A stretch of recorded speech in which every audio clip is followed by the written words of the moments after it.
اللہ تعالی وسلم کی امت کو بڑا پیارا تحفہ دیا گیا. نماز پنجگانہ ادا کرنے والا اس فضیلت کا حامل ہے. جو نماز پنجگانہ پابندی سے ادا کرتا ہے، سن لے میری بات، جو نماز پنجگانہ پابندی کے ساتھ ادا کرتا ہے، پانچوں وقت کے فرائض کو صحیح ادا کرتا ہے، کبھی اس کو مس نہیں ہونے دیتا. اصول مسلمان کے بارے میں سنیں. پیارے نبی صلی اللہ تعالی وسلم کے امتی کی فضیلت کیا ہے؟ جو نماز پنجگانہ کو پابندی کے ساتھ ادا کرتا ہے، وہ سارا دن عبادت کرنے والوں میں شمار کیا جاتا ہے. جو نماز عشاء کو ادا کرتا ہے، نماز فجر کی نیت کر کے سو جاتا ہے، وہ ساری رات عبادت کرنے والوں میں شمار کیا جاتا ہے. نافرمانی کی تو نیت ہی نہیں ہے، ارادہ ہی نہیں ہے، نماز پنجگانہ برابر ادا کرتا ہے. پیارے نبی صلی اللہ تعالی وسلم کا وہ غلام کتنی عزت والا ہے، کتنی عظمت والا ہے. سنے، وہ ساری رات شب بیداری بھی کرتا ہے اور دن میں سارا دن عبادت بھی کرتا ہے.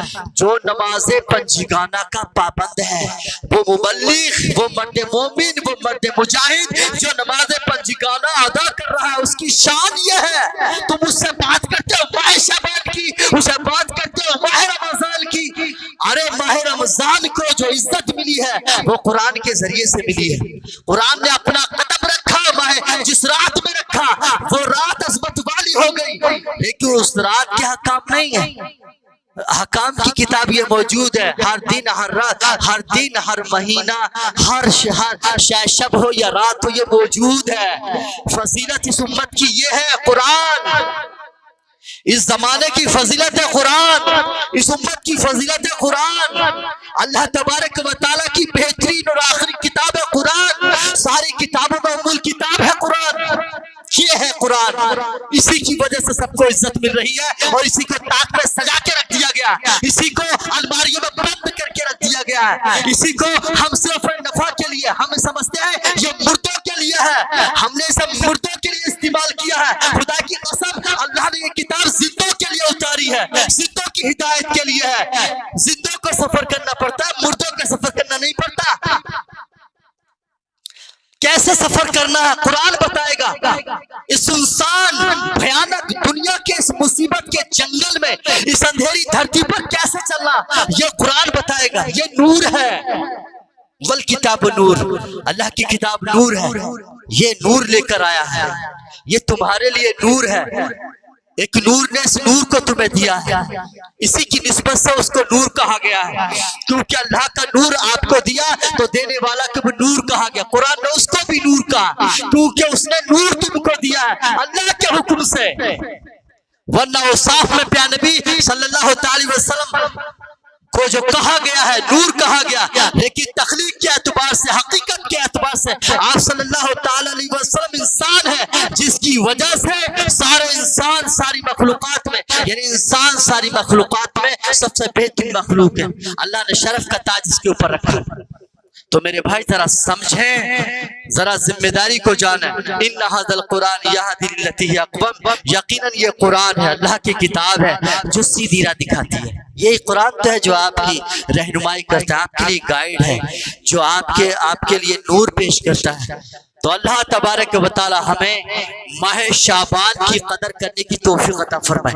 میں نے کہا کھانے پینے پہ کوئی ٹینشن نہیں، حلوہ کھاؤ، پوڑی کھاؤ، کچوری کھاؤ، بریانی کھاؤ، قورمہ کھاؤ، کوئی ٹینشن نہیں. اللہ کی نعمت خوب برابر کھاؤ، مگر گناہوں سے بچو، اللہ کی نافرمانی سے بچو، نبی کی نافرمانی سے بچو. خوب شب بیداری کرو، سبحان اچھی بات ہے، لیکن نماز نہ پڑھو تو تمہاری شب بیداری کوئی معنی نہیں رکھتی. نماز پنجگانہ کی نیت نہ کر لو توبہ کر کے آپ گناہوں سے نہ رک جاؤ، نماز کے ترک کرنے سے نہ رک جاؤ، تو میرے بھائی کوئی فرق نہیں پڑتا.